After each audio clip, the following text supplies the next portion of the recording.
নমস্কার বন্ধুরা, ইন্ডিয়ার এক চ্যানেলে আপনাদের স্বাগত জানাই।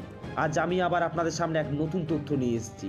তবে ভিডিওটি দেখার আগে আপনারা অবশ্যই ইন্ডিয়ার এক চ্যানেলটাকে সাবস্ক্রাইব করুন এবং নিচের বেল আইকনটিকে প্রেস করুন। চলুন তাহলে শুরু করা যাক।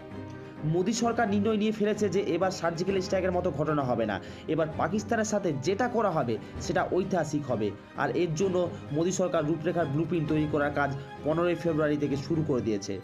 প্রথমে পাকিস্তানের থেকে MFN-এর মর্যাদা কেড়ে নেওয়া হয়েছে, এরপর কাশ্মীরের হুরিয়াত এবং বিচ্ছিন্নতাবাদী নেতাদের সুরক্ষাও কেড়ে নেওয়া হয়েছে, এরপর বিভিন্ন দেশের প্রতিনিধিদের সাথে মিটিং সেরে ফেলা হয়েছে। আজ ভারত আমেরিকার NS-এর সাথেও কথা বলে নিয়েছে। সব মিলিয়ে ভারত আন্তর্জাতিক সমর্থন পেতে সাফল্য লাভ করেছে। আমেরিকা স্পষ্ট ইঙ্গিত দিয়েছে যে ভারত যদি কোনো কার্যবাহী করে তবে তারা ভারতের ওপর কোনো চাপ সৃষ্টি করবে না, তথা ভারতকে তারা পূর্ণ সমর্থন জানাবে।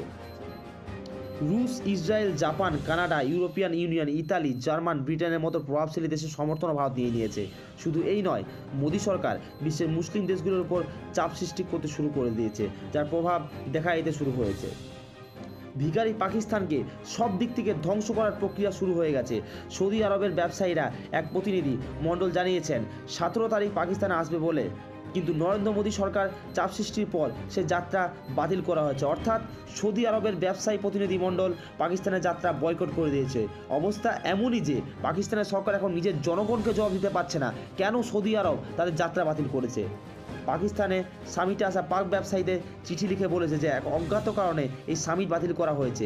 পাকিস্তান সরকার পাক ব্যবসায়ীদের চিঠিতে লিখেছে যে অজানা ও অজ্ঞাত কারণে এই সামিট স্থগিত করা হয়েছে, তাই এবার 17 ফেব্রুয়ারি কোনো সামিট হবে না। চিঠির ছবি উপরে দেওয়া হয়েছে, আপনারা সেটা দেখে নিতে পারেন। পাকিস্তানে যাওয়া জলের প্রবাহকে আটকানোর কাজ আপাতত শুরু হয়ে গেছে। কাশ্মীরে বেশ কিছু কার্যবাহী চলছে, কিন্তু সেই সমস্ত খবর আমাদের কাছে থাকলেও আমরা সার্বজনীনভাবে আপনাদের সেটা বলতে পারছি না। নরেন্দ্র মোদী ঘোষণা করে দিয়েছেন যে এবার আতঙ্কবাদী এবং তাদের আকাকে অর্থাৎ পাকিস্তানকে ভুগতে হবে। সে কাজ এখন উপযুক্ত পরিকল্পনার সাথে শুরু হয়েছে। নরেন্দ্র মোদী পাকিস্তান ও আতঙ্কবাদীদের ঐতিহাসিক শিক্ষা দেওয়ার জন্য মাঠে নেমে পড়েছে। নমস্কার বন্ধুরা, আপনাদের যদি এই খবরটা ভালো লেগে থাকে অবশ্যই আপনার চ্যানেলটাকে সাবস্ক্রাইব করুন এবং নিচের বেল আইকনটি প্রেস করুন। জয় হিন্দ, বন্দে মাতারাম, ভারত মাতা কি জয়।